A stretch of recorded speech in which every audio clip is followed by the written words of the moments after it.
The tax collector's wagon rattled to a stop in front of Brennan Holt's farmhouse on a morning that would shatter the quiet rhythm of his life. And when the official stepped down with his ledger and iron chains, Brennan knew someone's world was about to end. He set down his hammer, wiping sweat from his brow as he walked toward the wagon. The summer sun beat down mercilessly on the golden fields that stretched in every direction. His modest farm carved from the frontier wilderness through 5 years of backbreaking labor. Brennan had paid his taxes 3 months prior, so the arrival of Collector Vance stirred immediate unease in his gut. "Morning, Holt," Vance called out, his thin face pinched with the perpetual displeasure of a man who derived satisfaction from others' misery. 2 guards flanked him, hands resting on sword hilts. "Just passing through on official business. Thought I'd check your records are in order." "Already paid what I owe," Brennan replied evenly, though his jaw tightened. At 28, he'd learned to keep his tone neutral around authority. His time as a soldier before settling here had taught him when to fight and when to wait. "Good, good. Then you won't mind if we water our horses." Vance didn't wait for permission, gesturing to his men. "We've had a productive morning, collected quite a prize from the Morrows down the road." Brennan's gaze shifted to the wagon bed, and his breath caught. Huddled in the corner, wrists bound in iron shackles, sat an orc girl who couldn't have been more than 20. Her green skin gleamed with perspiration, darker patches of emerald across her shoulders and arms. Small tusks protruded from her lower lip, and her pointed ears twitched at every sound. She wore a simple homespun dress, torn at the hem, and her amber eyes were downcast, black hair hanging in tangled waves around her face. The Morrows had an orc. Brennan asked carefully, keeping his expression neutral even as something twisted in his chest. He'd heard rumors that the family who lived 2 miles east had taken in a laborer, but he'd never seen her. Had being the operative word. Vance opened his ledger with obvious satisfaction. They owed 400 silver crowns in back taxes. Couldn't pay. So I seized their assets. Unfortunately for them, their only asset of value was the orc girl they'd been harboring. She's property of the crown now, to be sold at auction in Millhaven next week. The girl flinched at those words, her shoulders hunching inward. Brennan noticed the bruise blooming purple-black on her jaw, the way she held her left arm stiffly. His hands curled into fists at his sides. "The Morrows bought her legal?" he asked. "Papers are in order." "She was sold by her clan 5 years ago when she was 15, worked off her bond, and the Morrows hired her as free labor after. All above board." Vance snapped his ledger shut. "Now she goes to the highest bidder, should fetch a decent price, strong back, young enough to be trainable." Brennan forced himself to look away from the wagon to focus on the tax collector's smug face. "What happened to the Morrows?" "Gave them 30 days to vacate, the farm's being repossessed." Vance shrugged. "They made poor choices. Now, if you'll excuse us, we have a schedule to keep." Every instinct screamed at Brennan to walk away, to let this injustice pass as he'd let so many others pass. He was one man with a small farm, no wife, no family. Getting involved with crown business was a fool's errand. The girl was an orc besides, and while Brennan had never shared the virulent hatred some humans harbored for her kind, he knew the reality of their world. Orcs and humans didn't mix. The wars 20 years prior had carved that truth in blood. But then the girl raised her eyes, just for a moment, and Brennan saw the naked fear there, the resignation of someone who knew exactly what awaited her at auction. He'd seen that same expression on the faces of refugees during the war, people who'd lost everything and expected nothing but more cruelty. His mouth opened before his brain could stop it. "How much?" Vance turned, eyebrows raised. "Pardon? How much to buy her from you right now?" Skip the auction." Brennan kept his voice level casual, as if he were discussing the price of livestock and not a young woman's freedom.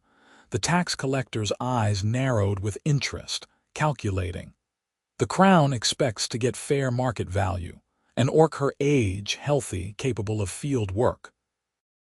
I'd estimate she'd go for 600 crowns, maybe 7 if there's competition."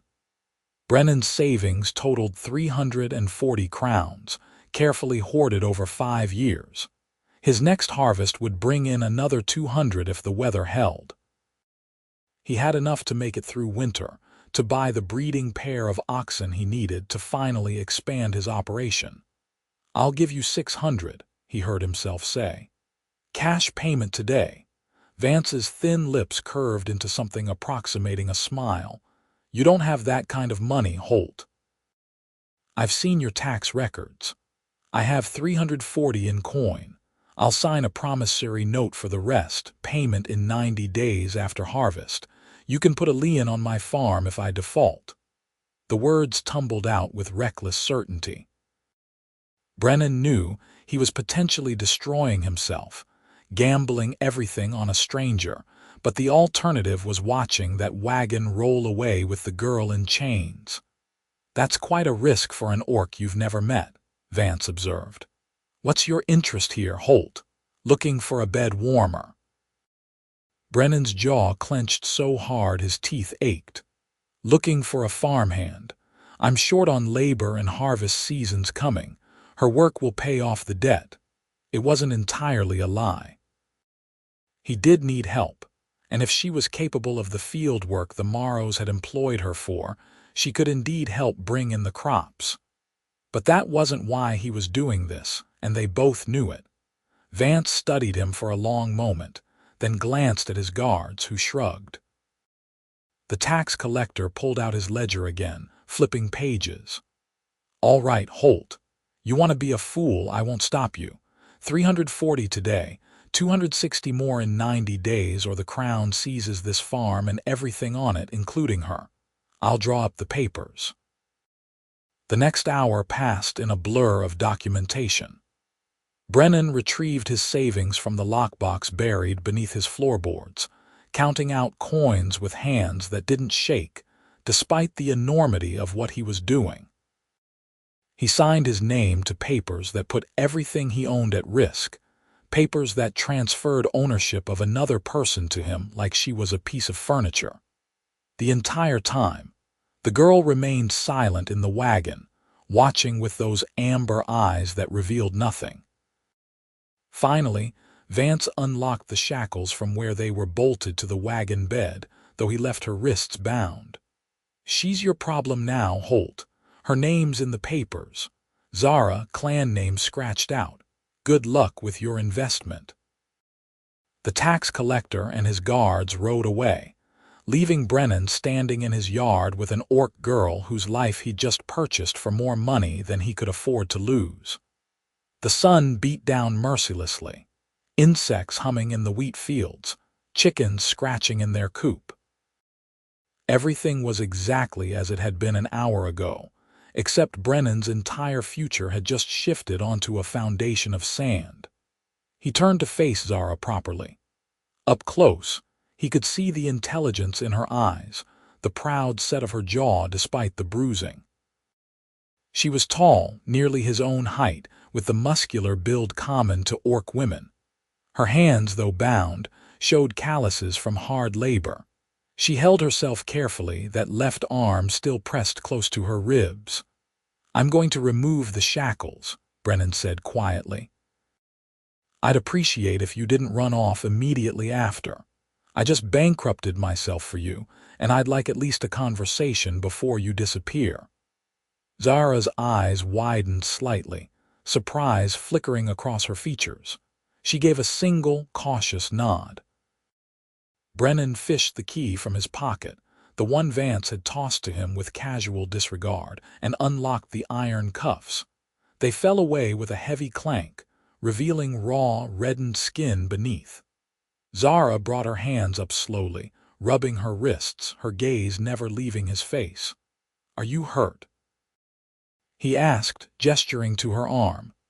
I saw you favoring your left side. Bruised ribs, she replied, her voice rough from disuse but clear. Nothing broken, I'll heal. Her accent carried the slight guttural undertone common to orcs, but her common tongue was fluent, well-spoken. Brennan nodded toward the house. Come inside. I'll get you water and food and we can figure out what happens next. What happens next is I work off the debt you paid for me, Zara said flatly. That's how this works. Maybe, or maybe we talk first like two people instead of owner and property. Brennan met her eyes steadily. I'm Brennan Holt. I know your name's Zara. Now come inside before you collapse from heat exhaustion. You look like you haven't had water in hours. For a moment he thought she might refuse, might bolt for the tree line 100 yards distant despite having nowhere to go. Then her shoulders sagged almost imperceptibly, exhaustion winning over pride, and she followed him toward the farmhouse. The interior was simple but clean, a single large room that served as kitchen and living space, with a loft above for sleeping. Brennan gestured to the sturdy wooden table and chairs while he worked the pump at his sink, filling a clay cup with cool well water. He set it in front of Zara, then began slicing bread and cheese, adding some dried apples to a plate. She drank the first cup in 3 long swallows, and he refilled it without comment. Only when she drained the second cup and started on the food did he sit across from her. The Morrows treated you well, he asked, Zara's hand stilled on the bread. Well enough. They fed me, gave me a place to sleep. They were kind in their way. Old couple, no children left at home. I helped with the farm, tended their animals, kept their fields. When the tax collector came this morning, she paused, jaw working. They cried, said they were sorry. Helen Morrow tried to stop Vance from taking me. He backhanded her. That's when Thomas gave up fighting. Anger simmered in Brennan's gut. He'd met the Morrows a handful of times, good people fallen on hard times like so many frontier families. They didn't deserve that. No one deserves what the crown does, Zara said bitterly. She looked at him directly, and he saw the steel beneath her exhaustion. Why did you buy me? And don't tell me it's just for farm labor. You could have hired a human hand for a fraction of what you paid. Truthfully, I don't know. Brennan ran a hand through his sandy hair, searching for words. I saw you in that wagon and I couldn't let them take you to auction. What happens to orcs at those sales, it's not. He trailed off, shaking his head. I acted on instinct, stupid instinct probably. I just signed away everything I own on a gamble. What gamble? That between the two of us, we can bring in a harvest good enough to pay off the debt before winter. He spread his hands on the table. I have 90 days to earn 260 crowns or the crown takes the farm. My wheat and barley are nearly ready, another month. If we can harvest it all, get it to market before the autumn rains, we'll have enough, maybe even a little extra. Zara studied him with those unsettling amber eyes, seeing through him in a way that made Brennan shift in his seat. You're betting your entire life that an orc you've never met will work hard enough to save you. I'm betting that someone the Morrows trusted and cared for is worth trusting myself. They're good judges of character. He paused. And I'm betting that you'd rather be here than sold to whoever had the most coin at auction. A long silence stretched between them, broken only by the buzzing of a fly against the window glass. Finally, Zara picked up another piece of bread, chewing slowly. I'll work. I'm good with grain, good with animals. I can handle scythe and flail, drive a wagon, repair tools. If your harvest is as close as you say, we might make it. Brennan repeated, something loosening in his chest. So you're staying. Where else would I go? Zara's laugh was short and bitter. My clan sold me when I was 15 because I questioned the chief's decision to raid a human settlement. They said I was too soft, too sympathetic to the enemy. I have no family, no home. The Morrows were the closest thing I've had, and now they're gone. So yes, human, I'll stay and work off your debt. It's a better fate than most would give me. Brennan, he corrected gently. My name is Brennan, not human, and for what it's worth, you're not property here. You're. He struggled for the right word. A partner. If we're going to save this farm together, we're partners. Zara's expression shifted, something vulnerable flickering across her features before she shuddered it away. Partners don't own each other. Those papers say you own me. Those papers say a lot of things that don't reflect reality. Brennan stood, walking to his small desk in the corner. He retrieved the ownership documents, brought them back to the table, and set them in front of Zara.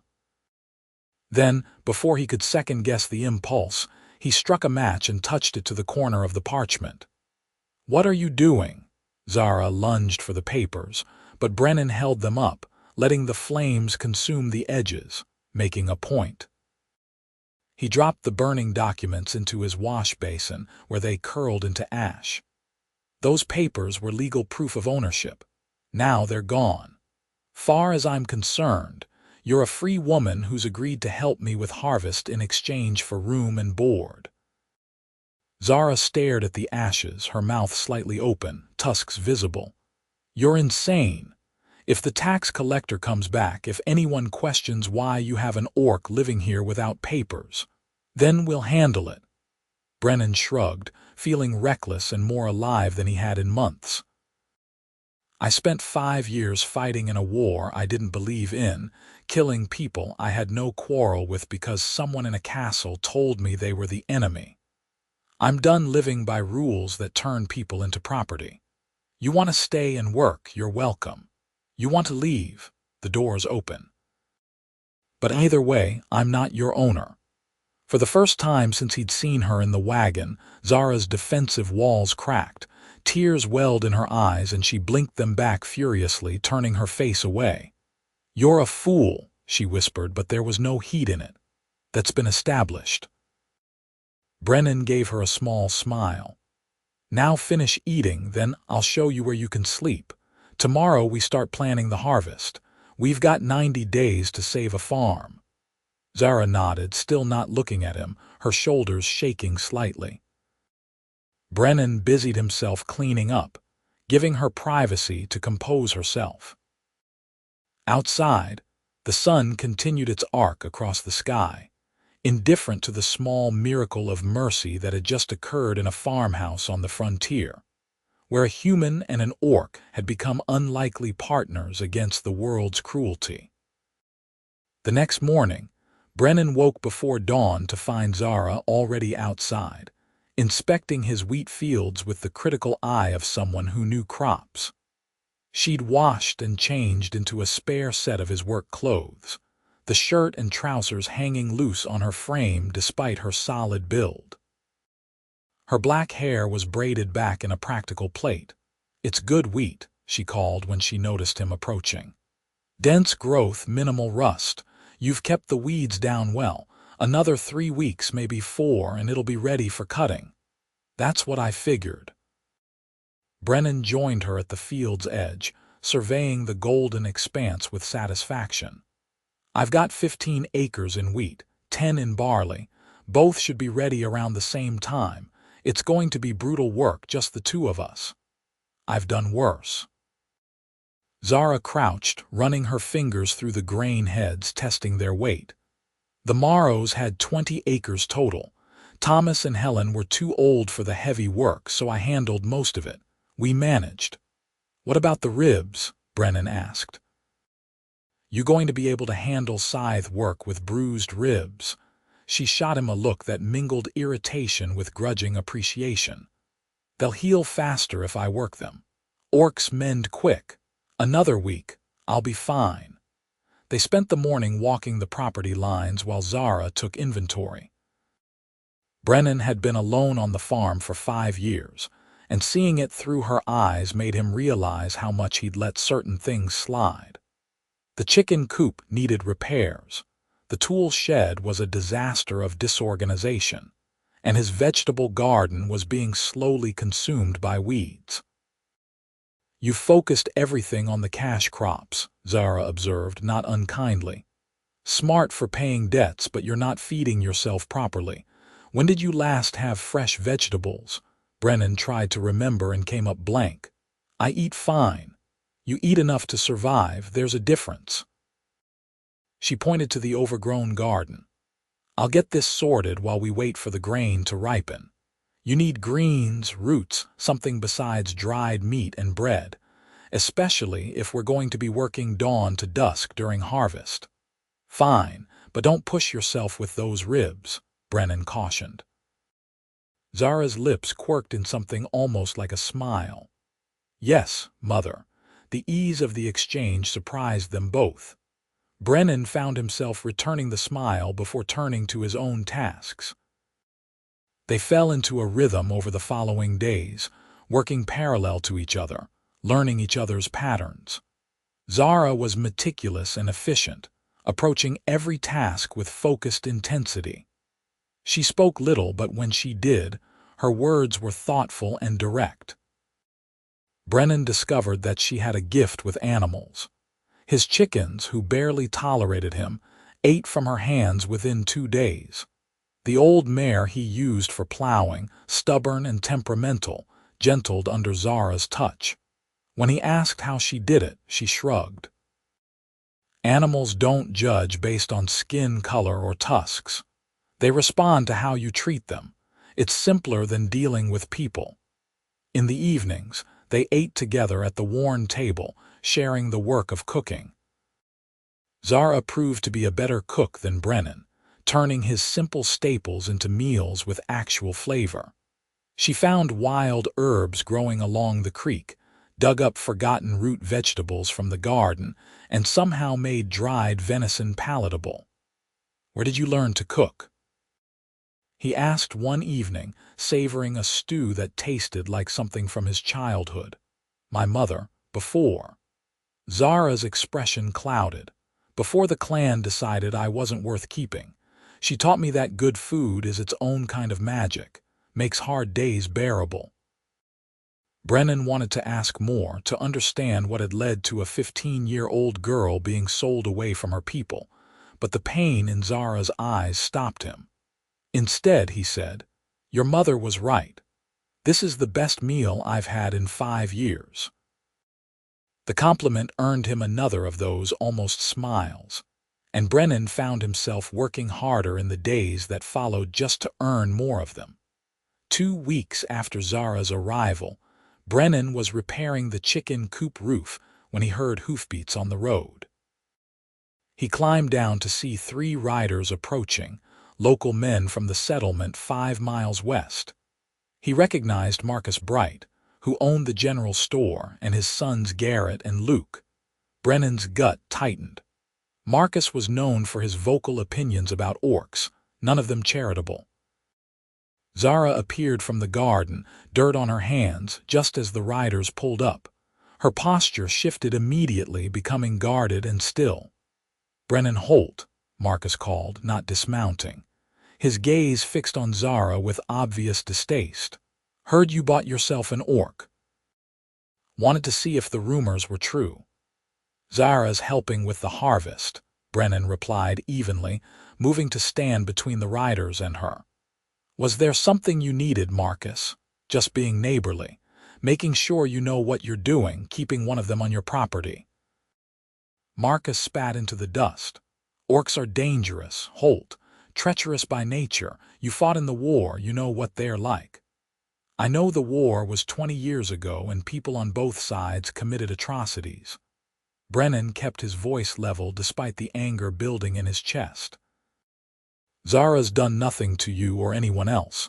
She's working my farm, same as any hired hand."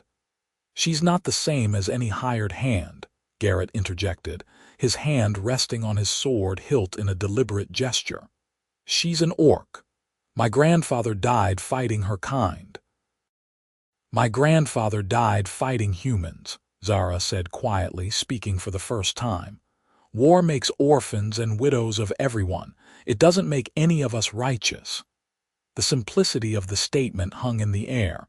Marcus's face reddened. "You hear that? They think they can lecture us after what they did." "After what we did to each other," Brennan corrected. "And this conversation is done. You've satisfied your curiosity. Time to leave." For a tense moment, Brennan thought Marcus might push further. The older man's jaw worked, and his sons tensed in their saddles. Then Marcus jerked his horse's reins, turning away. "Watch yourself, Holt. People will remember you chose to side with an orc over your own kind." They rode off in a cloud of dust, leaving Brennan and Zara standing in the yard. Brennan's hands were shaking with suppressed adrenaline, and he curled them into fists to hide it. "That's going to happen more," Zara said softly. "You should send me away before it costs you. The Brights have influence in the settlement. They can make your life difficult. Let them try." Brennan unclenched his fists deliberately. "I'm not sending you anywhere. We have a harvest to bring in." But that night, as he lay in his loft staring at the ceiling beams, Brennan wondered if he'd underestimated the social cost of his decision. Zara slept in the small room he'd cleared for her off the main living area. The door closed but not locked. He'd given her privacy and space, treated her with respect, and in return she'd worked harder than any hired hand he could have afforded. Yet the look in Marcus Bright's eyes haunted him. That wasn't simple prejudice. That was hatred, deep and old, looking for an excuse to act. Brennan resolved to be more careful, to watch for trouble. He couldn't regret buying Zara's freedom, but he could at least try to protect them both from the consequences. The wheat ripened under merciless summer sun, golden heads heavy with grain. Zara's ribs healed as she'd predicted, and her strength returned fully. She taught Brennan techniques for scything he'd never learned, ways to pace the work so they didn't exhaust themselves before the day was half done. They started cutting in the cool of early morning, working until the heat became unbearable, resting through midday, then resuming in late afternoon. It was brutal work, but there was a rhythm to it, a satisfaction in watching the neat rows of bundled wheat grow across the field. They worked side by side, and Brennan found himself acutely aware of Zara's presence in a way that had nothing to do with her being an orc, and everything to do with her being a woman. He noticed the grace in her movements, the strength in her arms as she swung the scythe, the way sweat made her green skin gleam in the sunlight.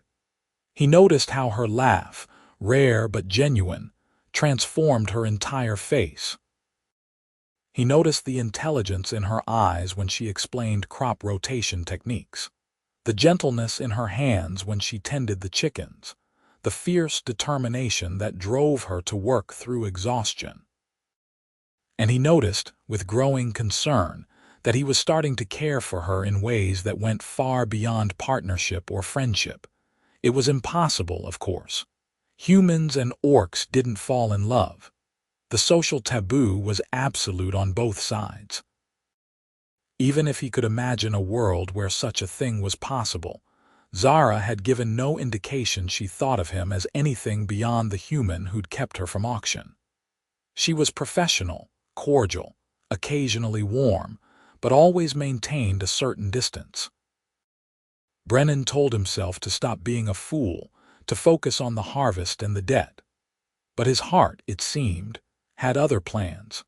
They were 2/3 through the wheat when the summer storm hit, rolling in fast from the western hills with black clouds and lashing rain. Brennan and Zara barely made it to the house before the deluge began, stumbling inside soaked and breathless. Thunder shook the walls and lightning illuminated the world in stark flashes. "The bundled wheat," Zara gasped, pushing wet hair from her face. "If it sits in this rain too long, it'll rot." "We covered what we could with canvas," Brennan reminded her, though worry gnawed at him. "The rest will have to weather it. We can't do anything in this storm." As if to emphasize his point, another crack of thunder rattled the windows. Zara paced to the door, staring out at the rain, her hands clenched into fists. "We were so close. If we lose the harvest, we won't." Brennan moved to stand beside her, though he felt less confident than he sounded. "We've been careful. Most of it's undercover. We'll assess the damage when it passes." The storm raged through the afternoon and into the evening, showing no signs of stopping. They changed into dry clothes and tried to occupy themselves with indoor tasks, but tension hummed through the house. Everything they'd worked for over the past weeks was sitting in the fields, vulnerable to nature's whims. As darkness fell, Zara finally stopped pacing and sank into a chair by the cold hearth. "I'm sorry," she said quietly. "For what?" Brennan looked up from the harness he was repairing. "For bringing this trouble into your life. If you hadn't bought me, you could have used that money to hire proper help, to build better storage, to protect your harvest. Instead, you're stuck with me, and the neighbors hate you, and now the weather is trying to destroy everything." Her voice cracked slightly. "You should have left me in that wagon." Brennan set down the harness and crossed to kneel in front of her chair, meeting her eyes. "Listen to me. Buying you wasn't a mistake. It wasn't a burden. It was the first truly right thing I've done since I left the army. Maybe the first right thing I've ever done." "How can you say that? You barely know me." "I know enough." He held her gaze, willing her to understand. "I know you work harder than anyone I've ever met. I know you're kind to animals and plants and even to the human who bought you like livestock. I know you cook meals that make this house feel like a home. I know you laugh at my terrible jokes and correct my mistakes without making me feel stupid. I know that having you here has made me happier than I've been in years." The words spilled out before he could stop them, raw and honest. Zara's eyes widened, her lips parting in surprise. "Brennan, I'm not asking for anything," he continued quickly, before she could reject what he hadn't quite offered. "I just need you to know that you're not a burden. You're a gift I didn't deserve and definitely didn't earn. So please don't apologize for existing in my life." Silence stretched between them, broken only by rain hammering the roof. Zara's hand rose slowly, hesitantly, and touched his cheek. Her palm was warm and calloused, and Brennan's breath caught at the contact. "You're the strangest human I've ever met," she whispered. "The kindest, too." Before Brennan could respond, before he could think about all the reasons this was complicated and forbidden, Zara leaned down and pressed her lips to his. The kiss was soft, tentative, questioning. Brennan froze for a heartbeat, shock and desire warring in his chest. Then he responded, his hand coming up to cup the back of her neck, deepening the kiss. She tasted like rain and something uniquely her, and when her tusks pressed gently against his lip, he didn't flinch. They broke apart slowly, both breathing hard. Zara's amber eyes were huge, vulnerable in a way Brennan had never seen. "I didn't mean to," she started. "I'm glad you did," Brennan interrupted. "I've wanted to do that for weeks but didn't think you'd want. I mean, I'm human and you're." "Orc," Zara finished, "which makes this impossible." "Maybe." Brennan's thumb traced her jawline, marveling at the softness of her skin despite its unusual color. "Or maybe impossible is just another word for difficult, and we've already proven we can handle difficult." A smile tugged at Zara's lips, genuine and bright. "You really are insane." "Probably." He stood, drawing her up with him, and kissed her again, longer this time, with more certainty. Her arms wrapped around his waist, pulling him close, and for a while the storm outside faded to background noise. When they finally separated, both flushed and slightly dazed, reality began to creep back in. Brennan ran a hand through his hair, laughing shakily. "So that happened." "It did." Zara's expression grew serious. "This doesn't change anything practical. We still have a harvest to finish, a debt to pay, and if anyone finds out that we care about each other," Brennan finished gently. I know we'll be careful, but Zara, I need you to know that I don't regret this. Whatever happens, I won't regret you. I won't regret you either, she whispered and kissed him once more before stepping back, putting necessary space between them. But we should be smart. The world isn't kind to people like us. No, Brennan agreed. It isn't, but maybe we can carve out a small piece of it that is. The storm passed overnight, leaving the world washed clean and dripping. At first light, Brennan and Zara rushed to the fields to assess the damage. The canvas coverings had held for the most part, though some of the wheat bundles had gotten soaked. They spread those out to dry, working frantically to prevent mold. They lost about an eighth of the cut wheat, enough to hurt but not enough to destroy them. The standing grain had weathered the storm well, and they threw themselves back into cutting with renewed urgency. The kiss hung between them, unspoken but present in every accidental touch, every shared glance. They didn't kiss again, though Brennan wanted to. The work was too demanding, the stakes too high, and they both knew that getting distracted now could cost them everything. But at night, lying in his loft, Brennan would remember the feel of her lips on his and wonder if they could actually build something real together, or if the world would crush them for trying. 3 weeks later, with the last of the wheat and barley cut and bundled, they loaded the wagon for the trip to Millhaven. The harvest had been good, better than Brennan had dared hope. If the market prices held steady, they'd make enough to pay off the debt with some to spare. I'll come with you, Zara said as Brennan hitched up the wagon. He hesitated. Millhaven's bigger than the settlement, more people, more chances for trouble. I can handle myself. Her jaw set stubbornly, and you might need help negotiating. The grain merchants will try to cheat you if you go alone. She wasn't wrong. Brennan had been dreading the business end of selling, knowing his honest nature made him poor at haggling. All right, but stay close, and if anything feels wrong, we leave immediately. The journey to Millhaven took a full day, the wagon heavy with grain. They camped overnight at a traveler's rest, maintaining careful propriety despite the longing looks they couldn't quite hide from each other. In the morning, they continued on, arriving at the market town by midday. Millhaven bustled with activity, merchants hawking wares, farmers selling produce, livestock dealers shouting prices. The grain exchange occupied a large warehouse near the river, where buyers inspected samples and made offers. Brennan guided the wagon to the queue, trying to ignore the stares Zara attracted. Most people simply gawked at seeing an orc woman freely walking beside a human. A few looked hostile, hands moving to weapons. Brennan kept himself positioned protectively near Zara, who maintained a careful neutral expression. When their turn came, a grain buyer named Otto examined their wheat and barley with practiced efficiency. He offered 200 crowns for the lot, which was highway robbery. Brennan opened his mouth to protest, but Zara spoke first. The wheat is premium winter grade, minimal chaff, high protein content. The barley is malting quality, suitable for brewing. Comparable lots sold yesterday for 350 crowns.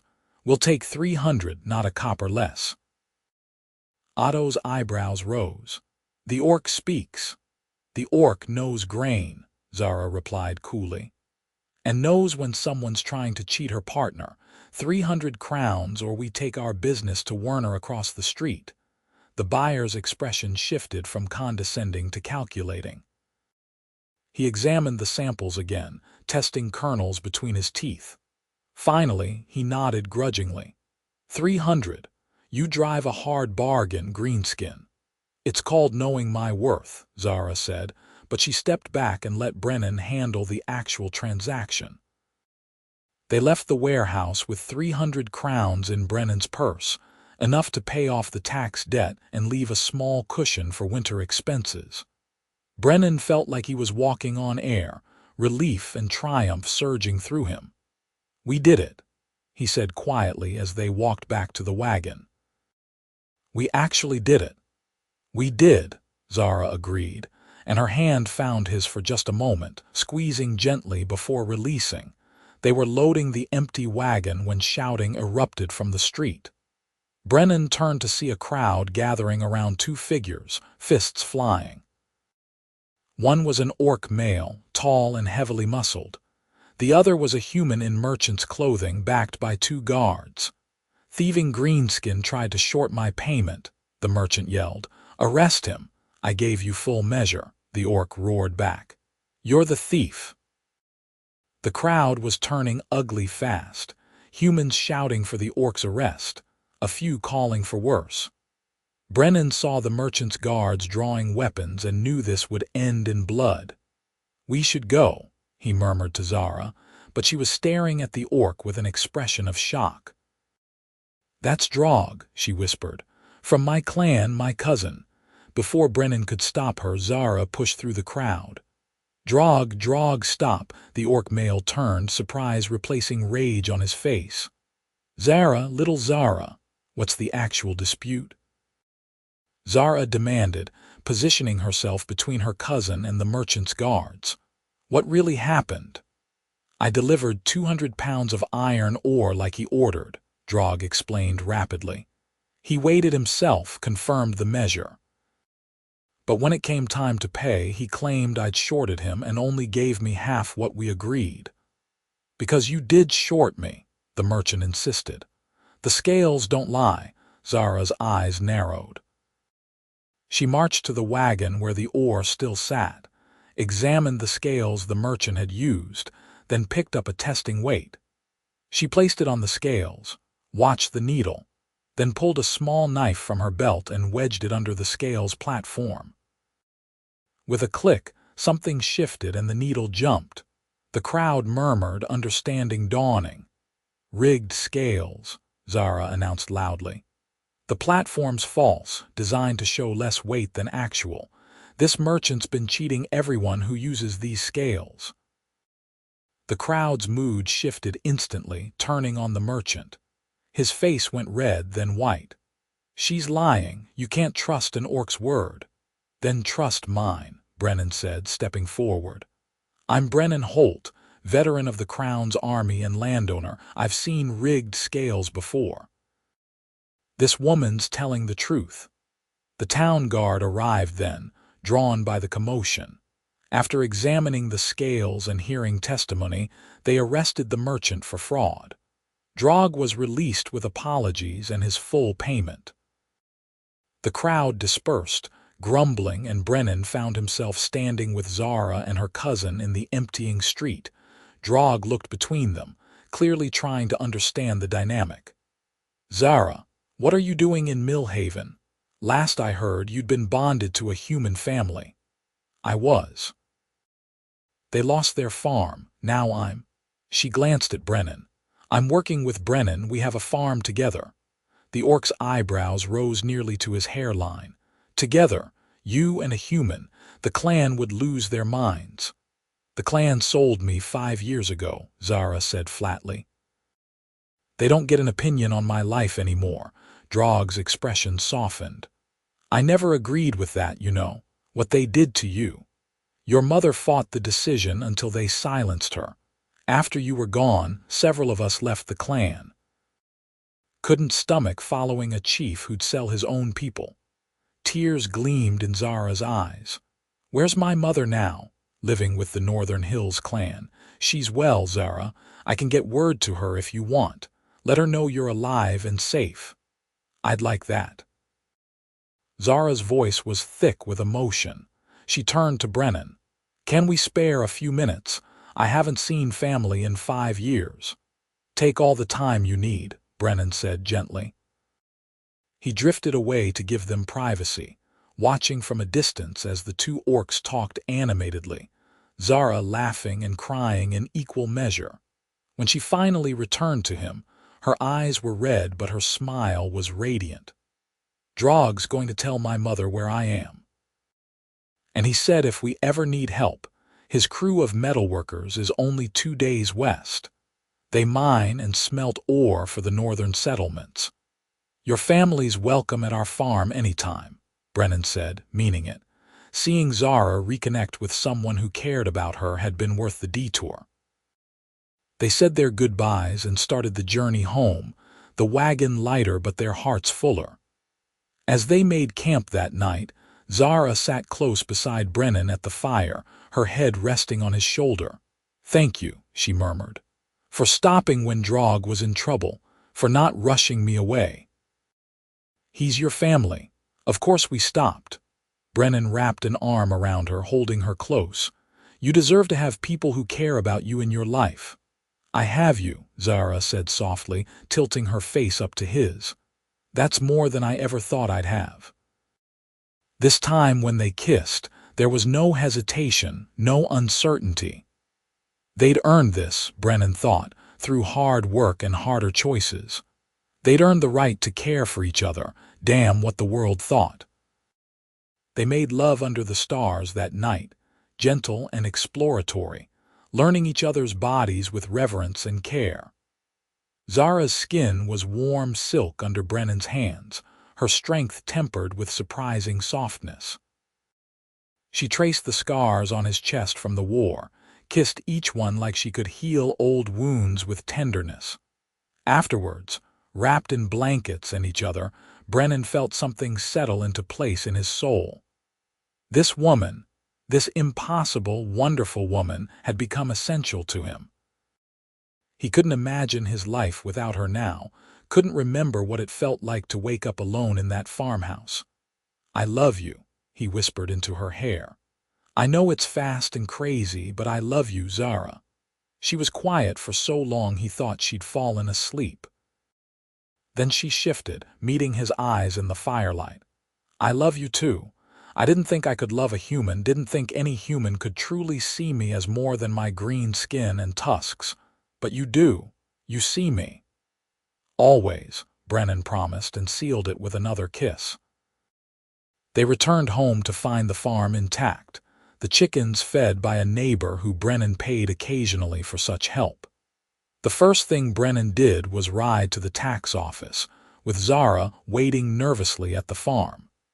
He handed over the 260 crowns, getting a receipt marked paid in full. The tax collector looked almost disappointed to accept the payment. "Didn't think you'd make it, Holt. Most don't when they take on that kind of debt." "I had good help," Brennan said simply, taking his receipt and leaving. That night, they celebrated with a feast cobbled together from their meager stores, laughing and talking late into the night. The debt was paid, the harvest sold, and winter was coming with enough supplies laid in to see them through. Against all odds, they'd succeeded. But success, Brennan was learning, brought its own complications. The rumors started slowly. Brennan heard whispers when he went to the settlement for supplies, saw the way people looked at him differently. Marcus Bright spread word that Brennan Holt was living in sin with an orc, treating her like a wife rather than a servant. Some dismissed it as gossip. Others took it as confirmation of what they'd always suspected, that anyone who'd defend an orc was a traitor to humanity. Brennan tried to ignore it, but the hostility was growing impossible to miss. Merchants charged him higher prices, neighbors stopped offering friendly greetings, and someone left a dead crow nailed to his fence post with a note reading, "Monster Lover." He didn't tell Zara about the worst of it, but she wasn't stupid. She saw how he came back from town tight-lipped and tense, saw the way he checked the property line more frequently, kept his rifle closer to hand. "They're talking about us," she said one evening, not a question. Brennan set down his book with a sigh. "Some people have too much time and too little sense. It doesn't matter. It matters if they decide to do something about it." Zara's hands twisted in her lap. "I should leave, Brennan, go north to Drog's settlement or find another family that needs labor. Before this gets worse." "No." The word came out sharper than he intended. Brennan crossed to kneel before her chair, taking her hands. "No, you're not leaving. This is your home as much as mine. More, maybe. You've put more work into this farm in 3 months than I did in the previous 5 years." "Your home," Zara corrected quietly. "I'm just living here. The law sees me as an orc squatting on human land. They could remove me any time they wanted." She was right, and the realization chilled Brennan. Despite burning the ownership papers, despite everything they'd built together, Zara had no legal claim to the farm or protection under the law. She existed in a gray area, tolerated only as long as Brennan vouched for her. An idea began forming in his mind, audacious and possibly insane. What if you weren't just living here? What if you had legal rights to the property? Zara frowned. That's not possible. Orcs can't own land in Crown territory. Orcs can't, but wives can inherit their husband's property. It's right there in the settlement laws. Brennan's heart was pounding now, the idea taking full shape. If we were married, you'd have legal protection. They couldn't remove you without removing me, and I'm a veteran with a land grant. That's not easy to dismiss. Silence fell like a hammer. Zara stared at him, her expression cycling through shock, disbelief, and something that might have been hope. "Brennan, you can't be serious. A human marrying an orc, that's not just taboo, it's practically unheard of. The law might technically allow it, but society would crucify you." "Society's already decided I'm a monster lover. Might as well make it official." He squeezed her hands gently. "Zara, I'm not asking because of the legal protection, though that's a good reason. I'm asking because I want to. Because I can't imagine spending my life with anyone else. Because you're my partner, my best friend, and the person I love more than anyone I've ever known." Tears spilled down Zara's green cheeks. "You'd give up everything. Your reputation, your standing in the community, any chance of a normal life for me. I'd give up a lot more than that for you." Brennan reached up to wipe her tears with his thumbs. "The only thing I won't give up is you. So, Zara of no clan, will you marry me?" She laughed through her tears, a sound of pure joy mixed with disbelief. "You're completely insane. Is that a yes?" "Yes, you impossible human." "Yes, I'll marry you." She pulled him up and kissed him fiercely, tasting of salt and happiness. They married a week later in a ceremony so small it barely qualified as such. The settlement priest refused to perform the service, so they traveled to Millhaven and found a retired chaplain willing to officiate for a generous fee and no questions asked. Drog came as witness, along with 2 of his metalworker friends. There were no flowers, no fancy clothes, no celebration beyond the 7 of them sharing a meal at a tavern afterward. But when the chaplain pronounced them husband and wife, and Brennan kissed his orc bride in front of witnesses, it felt more real and right than anything he'd experienced. Zara wore a simple green dress that matched her skin, her black hair braided with wildflowers Brennan had picked that morning. She was beautiful, fierce, and entirely his. The marriage certificate was filed with the Crown records, making their union legal and binding. Zara Holt, it read, married to Brennan Holt, with all the rights and privileges thereof. It was a shield, but not an impenetrable one, and they both knew the fight was just beginning. Winter came early that year, snow falling in thick curtains across the farm. Brennan and Zara hunkered down, keeping warm by the fire, working on indoor projects. They repaired tools, sewed new clothes, planned for spring planting. And at night they lay together in the loft, talking and making love and simply existing in their small bubble of happiness. It couldn't last. Brennan knew it couldn't. The world didn't allow for peace when you broke its rules this thoroughly. The trouble came in the form of Marcus Bright and a dozen men from the settlement, arriving on a bitter February morning with torches and weapons. Brennan saw them from the window and felt his blood turn to ice. "Stay inside," he told Zara, grabbing his rifle. "Like hell." She was already pulling on her coat, her face set with grim determination. "We face this together." They stepped out onto the porch as the men fanned across the yard. Marcus sat his horse in the center, face twisted with righteous anger. "Brennan Holt," he called. "You've been summoned before the Settlement Council to answer for harboring an orc in violation of the community covenant." "Zara's my wife," Brennan called back, keeping his rifle pointed at the ground but ready. "She has every legal right to be here. You can check the marriage records in Millhaven." "Marriage." Marcus spat the word like poison. "An abomination before God and nature. The council has voted to expel you both from settlement lands.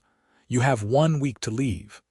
Anger surged hot in Brennan's chest. "This is my land, granted by the Crown for military service. The settlement council has no authority to expel me." "We have the authority to refuse you trade, support, and protection," Marcus countered. "You'll find no one willing to sell you goods, buy your crops, or come to your aid. You'll starve out here alone, Holt, you and your green whore." Brennan raised the rifle, not quite pointing it but making his intent clear. "Call her that again and we'll have a different kind of conversation." The men behind Marcus tensed, hands moving to weapons. For a terrible moment, Brennan thought violence was inevitable. Then a new voice rang out across the yard. "That's enough." Everyone turned to see a rider approaching at a gallop. Brennan's heart lifted when he recognized Father Nathaniel, the priest from Millhaven who'd officiated their marriage. The elderly man reined his horse between the two groups, his weathered face stern. "Marcus Bright, I know your father, and he'd be ashamed to see you threatening a veteran on his own land." Father Nathaniel's voice carried the authority of decades serving the frontier. "What exactly is your complaint here?" "He married an orc," Marcus said, though he sounded less certain with the priest present. "It's unnatural." "Unnatural, perhaps. Illegal, no." The priest pulled out a document from his saddlebag. "I performed the marriage myself under Crown law, which permits unions between any sentient races of legal age. I've brought a copy of the statute if you'd like to review it." He passed the paper to Marcus, who read it with growing frustration. "The law may permit it, but decent people don't have to accept it." "No, they don't," Father Nathaniel agreed. "But decent people also don't form armed mobs to threaten their neighbors. You want to shun Mr. and Mrs. Holt. That's your business. But you step 1 foot onto this property with violent intent, and I'll report it to the Crown Magistrate as attempted land seizure. The punishment for which, as you know, is forfeiture of your own property." The threat hung in the air. Marcus looked between the priest and Brennan, calculation warring with hatred on his face. Finally, he jerked his horse's reins. "Fine, they can stay on their land, but they're dead to the settlement. No trade, no aid, no contact. Let's see how long they last." The mob dispersed, muttering threats and curses. Father Nathaniel remained, watching until they'd all disappeared down the road. Then he turned to Brennan and Zara. "You two have caused quite the stir," he said, but there was a gentle warmth in his voice. "I heard rumors of trouble and thought I'd check on you. Glad I came when I did." "Thank you, Father." Brennan lowered his rifle, hands shaking with relief. "I don't know what would have happened if you hadn't arrived." "Nothing good." The priest dismounted stiffly. "May I come inside?" "It's been a long, cold ride, and we should discuss your options." Over hot tea, Father Nathaniel laid out the reality. The Settlement Council had no legal authority to expel them, but they could make life impossible through social and economic isolation. Without access to trade, Brennan and Zara would struggle to acquire necessary supplies.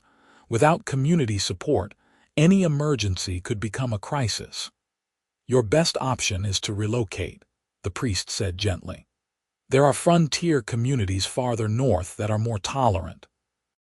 Some even have mixed populations of humans and orcs working together. I don't want to run, Brennan said stubbornly. This is my land. We've built a life here. And you may have to abandon it to save that life, Father Nathaniel countered. Pride is fine, son, but survival is better. Think about your wife. Brennan looked at Zara, who'd been silent throughout the conversation. Her face was carefully neutral, but he could see the tension in her shoulders. What do you want to do? He asked her. I want whatever keeps you safe, she said quietly. If that means leaving, we leave. If that means fighting, we fight. But Brennan, the priest is right. We can't survive here if the entire settlement is against us. The weight of defeat settled on Brennan's shoulders. He'd fought for this land, bled for it, built it from nothing. Giving it up felt like surrendering to hate and ignorance. But looking at Zara, seeing the fear she was trying to hide, he knew she was right. Where would we go? He asked Father Nathaniel. I know a community called Greystone, about a week's travel north. The founder is a former soldier like yourself, progressive in his thinking. They have several orc families who settled there after the war. I can write you a letter of introduction. The priest pulled out paper and pen, writing as he spoke. They're always looking for experienced farmers. You'd have to prove yourselves, but you'd have a chance. Brennan took the letter when it was finished, staring at it like a lifeline. We'd have to sell the farm. Who'd buy land this far out with no community support? I might know someone, Father Nathaniel said thoughtfully. There's a young couple in Millhaven, just married, looking to start fresh. They're poor but hardworking. If you sold cheap, they might manage it. It was decided then. They'd leave the farm that had been Brennan's home for 5 years, the land they'd saved together through impossible odds. They'd start over in a strange place, surrounded by strangers with nothing but each other and hope. But as Zara's hand found his under the table, squeezing gently, Brennan realized that might be enough. As long as they were together, they could survive anything. The next weeks passed in a blur of preparation. Father Nathaniel connected them with the young couple, Matthew and Sarah Pryor, who agreed to buy the farm for a modest sum. It was far less than the land was worth, but Brennan didn't have the luxury of negotiating. He needed to sell fast and get out before Marcus Bright's hostility turned violent. They packed their essentials into the wagon, sold or gave away everything they couldn't carry. Zara said goodbye to the chickens and the old mare with tears in her eyes. Brennan walked the property one last time, memorizing the fields he'd planted, the house he'd built with his own hands, the life he was leaving behind. On the morning of their departure, Drog and his metalworking crew arrived with supplies for the journey. Heard you were heading north, the big orc said, gripping Brennan's arm in the traditional warrior's greeting. Figured you could use provisions and protection for the first few days. You don't have to do this, Brennan said, touched by the gesture. Your family now, Drog replied simply. You married my cousin. You defended me in Millhaven, and you've shown more honor than most humans I've met. It's the least we can do. The journey to Greystone took 8 days, traveling in a small caravan of 3 wagons. Drog's people were good company, sharing stories around the campfire each night. Brennan learned about orc culture, their traditions and values, the complex clan politics that had led to the war 20 years prior. Most orcs don't hate humans, Drog explained one evening. We're just tired of being treated like monsters. The war started because both sides were too proud to compromise, too quick to see differences as threats. Some of us are trying to build bridges now, find ways to coexist, but it's slow work. Too slow, one of Drog's companions, a female orc named Kessa, added. My daughter is growing up in a world that sees her as less than human. It breaks my heart. Zara listened to these conversations with intense focus, occasionally adding her own observations. Brennan saw her relaxing in ways she never had around him alone, her accent growing thicker, her gestures more animated. She was among her own people for the first time in years, and it clearly meant something profound to her. On the fifth night, as they lay together under the wagon, Zara said, "Thank you for this, for not being jealous or threatened by me connecting with other orcs." "Why would I be threatened?"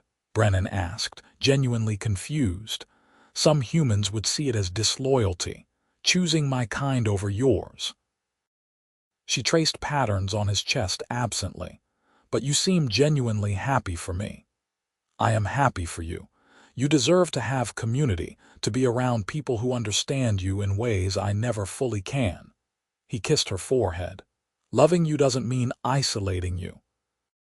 It means wanting you to have everything that makes you whole." "How did I get so lucky?" Zara whispered, and Brennan held her close, wondering the same thing about himself. They reached Greystone on a gray afternoon, rain threatening from low clouds. The settlement was larger than Brennan expected. Maybe 200 people spread across a valley with good farmland and timber resources. The buildings were sturdy log construction, and Brennan noticed immediately that several homes flew both human and orc clan banners. Father Nathaniel's letter got them an audience with the settlement founder, a grizzled veteran named Bernard Kane who'd lost his left arm in the war. He read the letter carefully, studying Brennan and Zara with shrewd eyes. "So you're the fool who married an orc and pissed off his whole community," Bernard said finally. "Yes, sir," Brennan admitted. "Good. We need more fools like you." Bernard stood, extending his one good hand to shake. Greystone was founded on the principle that the war's over and anyone willing to work can find a home here. We've got humans, orcs, even a few dwarves who wander through. You cause trouble, you're out. You work hard and treat folks decent, you're welcome. Those terms acceptable?" "More than acceptable," Brennan said, relief flooding through him. "We've got a parcel of land on the eastern edge, about 40 acres. Previous owner died without heirs. It's yours if you want it, same terms as everyone else. Work it for 5 years and it's yours outright. Fail to improve it or cause problems and you forfeit your claim." Bernard pulled out a map pointing to the parcel. "It's rough land, needs clearing, but the soil's good." Brennan studied the map, his farmer's eye assessing the terrain. It was challenging land but workable. And it was a fresh start, a place where he and Zara could build without the weight of old prejudices crushing them. "We'll take it," he said firmly. "Excellent. I'll draw up the papers." Bernard turned to Zara, addressing her directly for the first time. "You'll find about 30 orc families here, mostly integrated into human households but a few all-orc homesteads. There's a clan gathering every full moon if you're interested in connecting with your people. No pressure, just putting it out there." Zara's eyes widened with gratitude. "Thank you. That means more than you know." They spent their first night in Greystone at the community hall, given a small room and warm meal. The next morning, Brennan and Zara rode out to see their new land. It was beautiful in a wild way, forested hills giving way to a meadow perfect for cultivation. A creek ran through one corner, providing water. The bones of a foundation from some previous attempt at settlement marked where a house had once stood. "We can build here," Zara said, standing in the meadow with her face tilted to the sun breaking through the clouds. "Make it ours." "We can," Brennan agreed, coming to stand beside her. He took her hand, lacing their fingers together. "It won't be easy, clearing this land, building from scratch.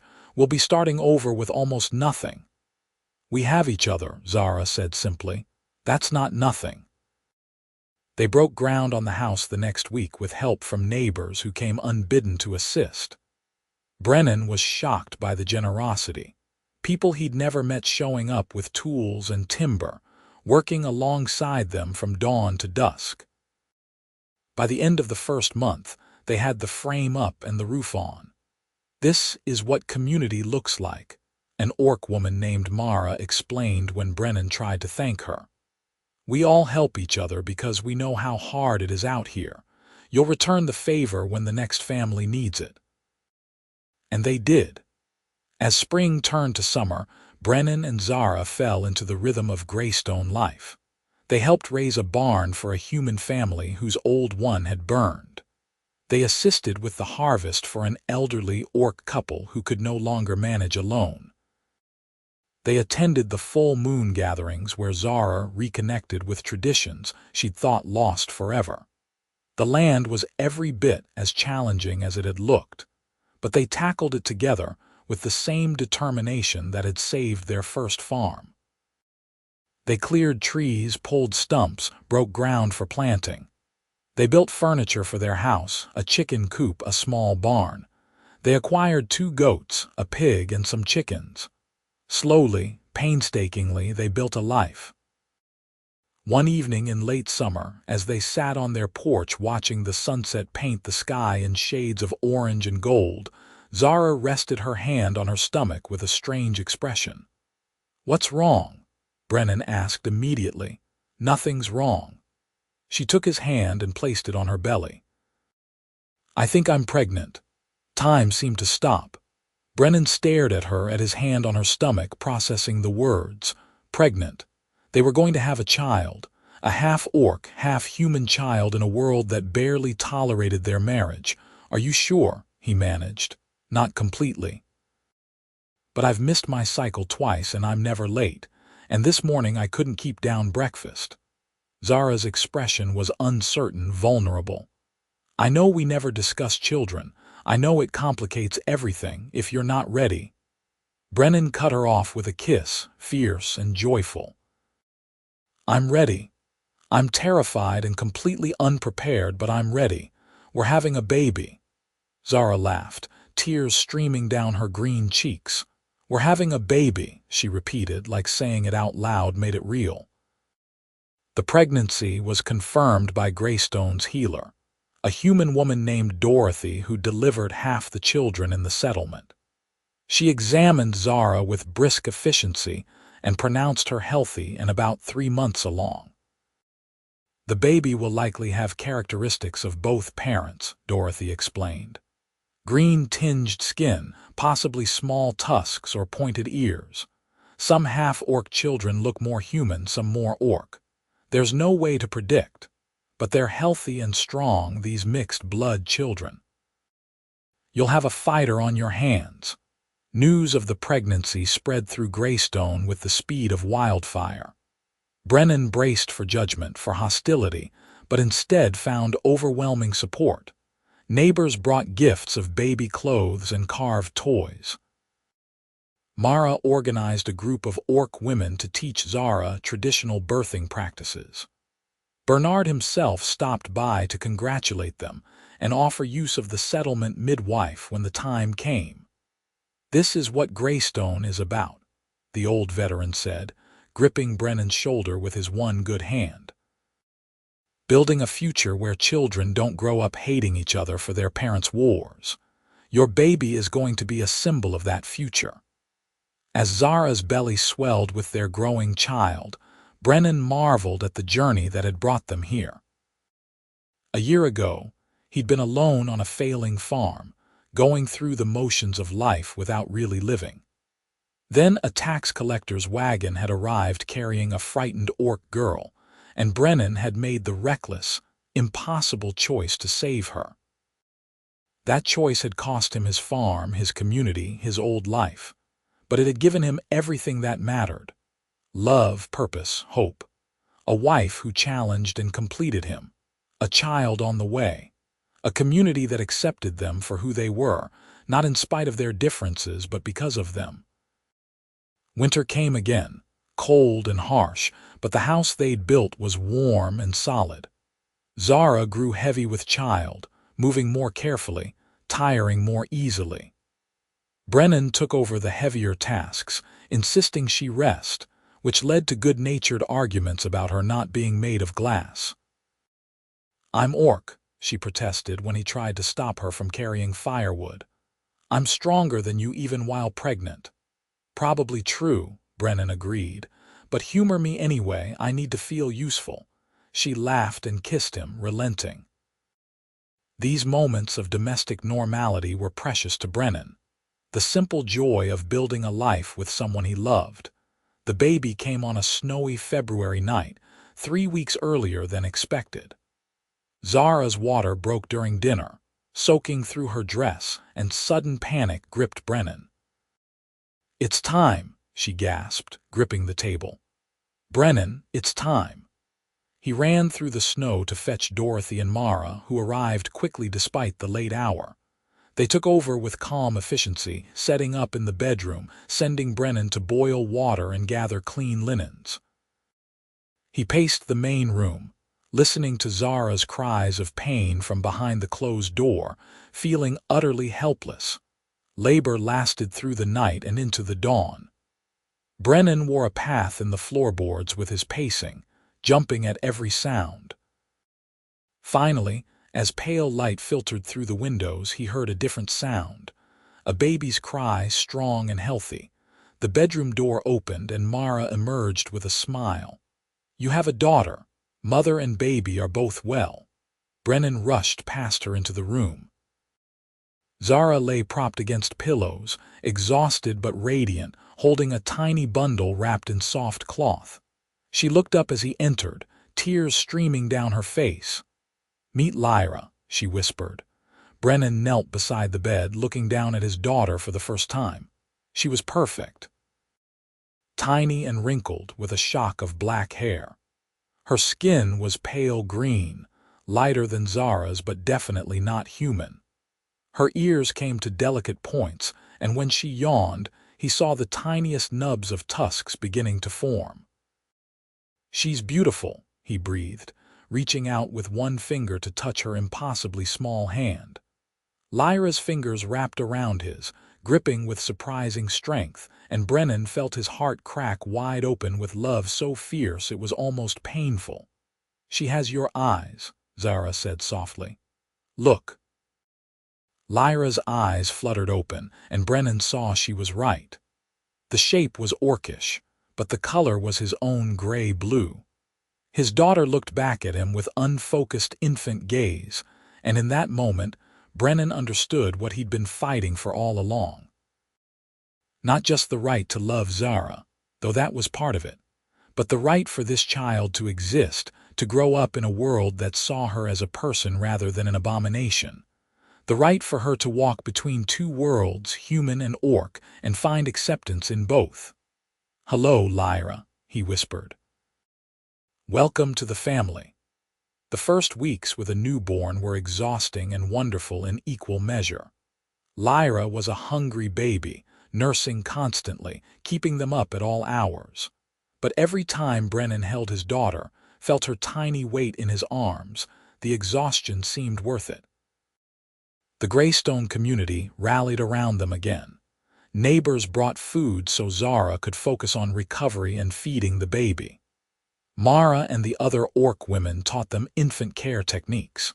Even Bernard stopped by with a carved cradle he'd made himself, gruffly dismissing their thanks. As Lyra grew from newborn to infant, her mixed heritage became more apparent.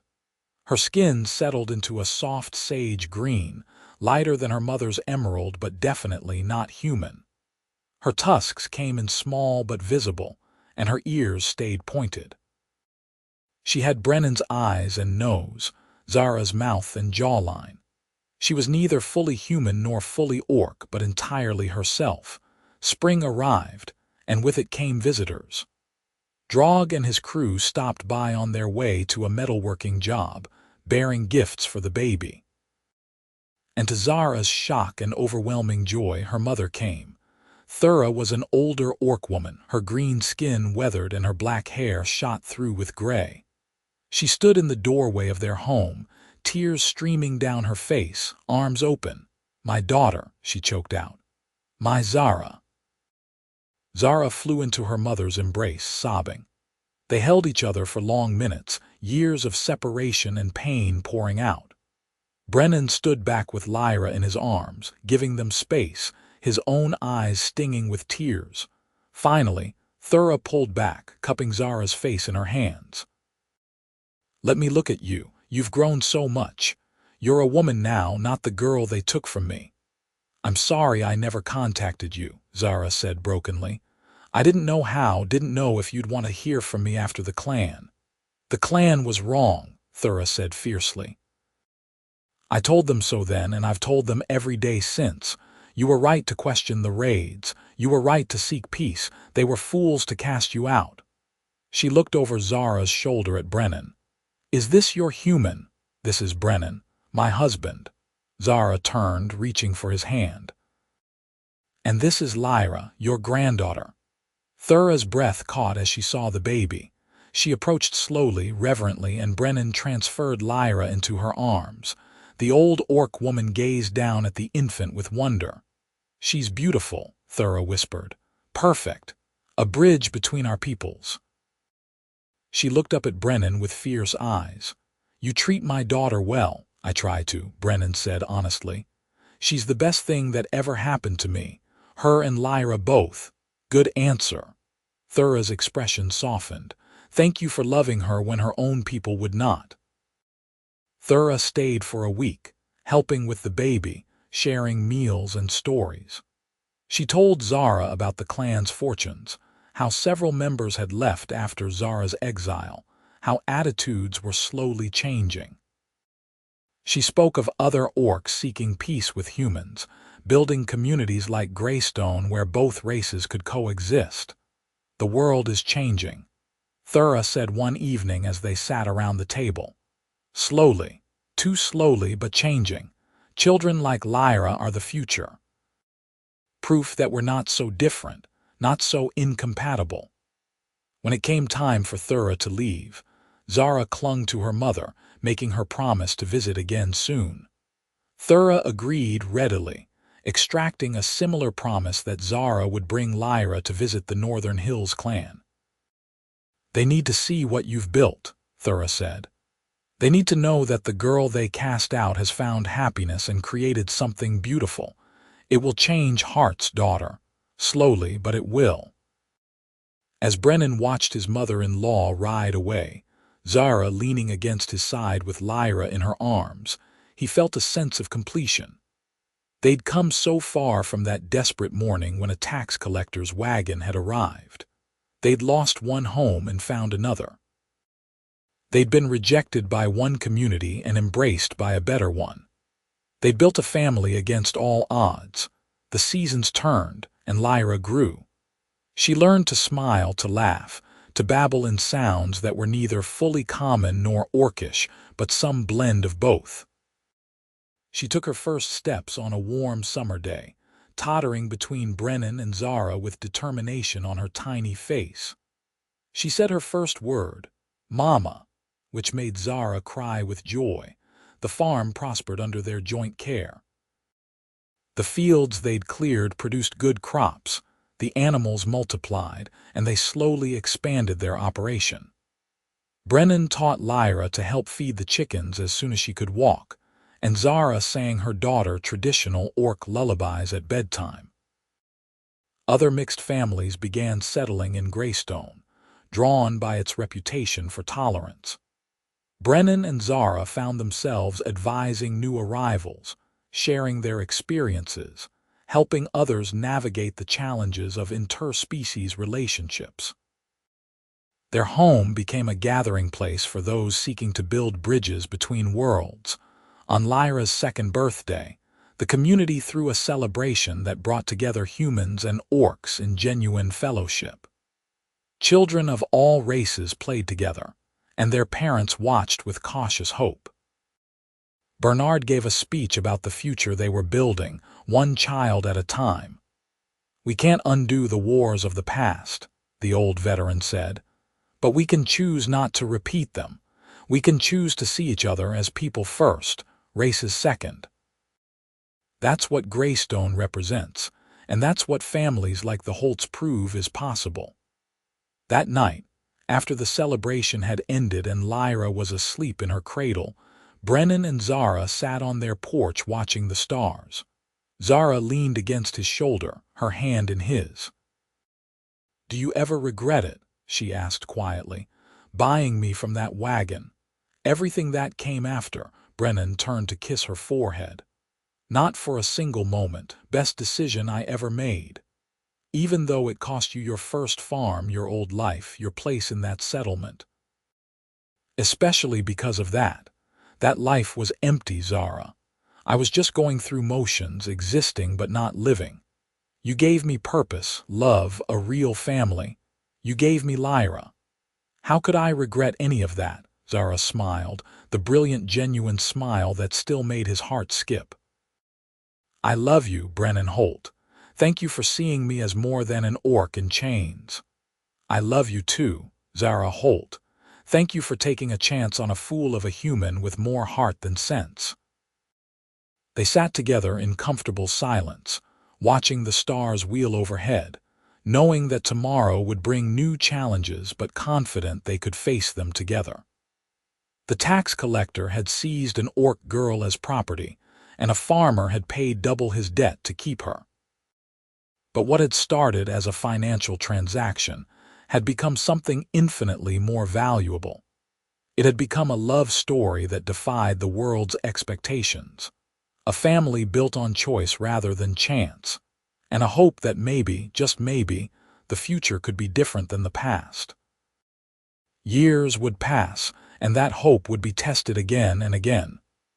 There would be hard times, lean harvests, illnesses, conflicts with those who couldn't accept their union.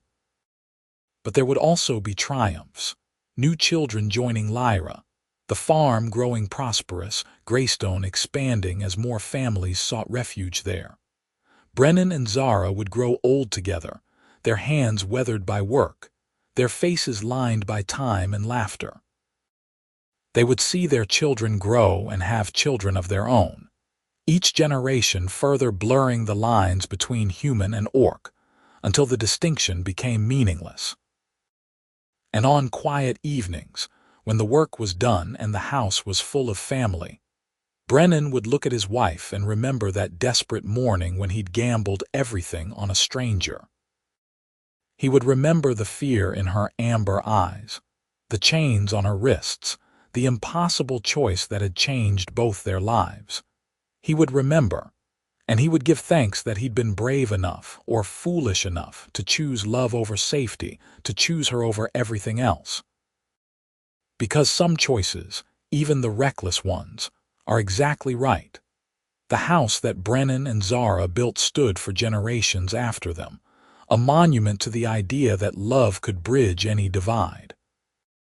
Their descendants would tell their story, how a human farmer and an orc woman had defied their world and won.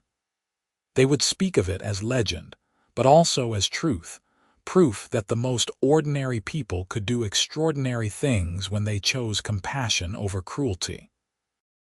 And in the telling and retelling, that story would plant seeds of change, slowly transforming hearts and minds, until the world Brennan and Zara dreamed of became reality. But all of that was future. For now, on this perfect night, they simply sat together under the stars, two people who'd found each other against impossible odds, grateful for every moment they'd been given, ready to face whatever came next as long as they faced it together. The tax collector had tried to reduce Zara to property, to make her nothing more than a transaction. But Brennan had seen her as she truly was, a person deserving of dignity, respect, and love. And in seeing her, he'd found himself. That was the real miracle, the true magic of their story.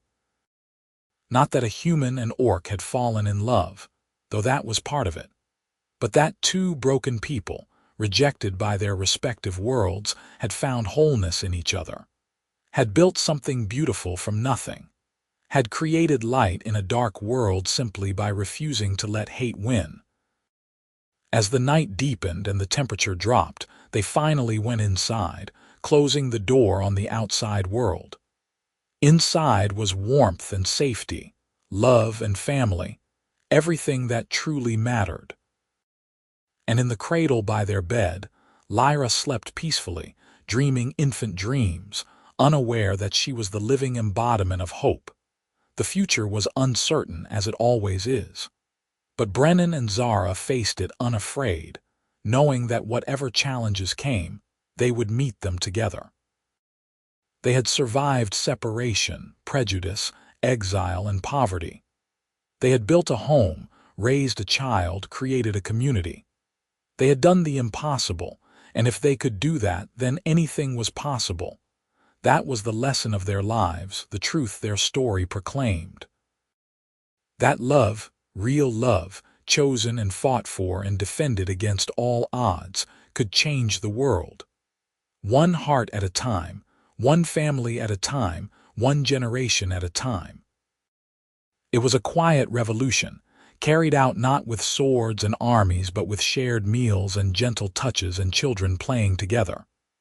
It was slow and unglamorous, full of setbacks and small victories. But it was real, and it was working, and it was worth every sacrifice. Brennan and Zara knew this in their bones, felt it in their souls.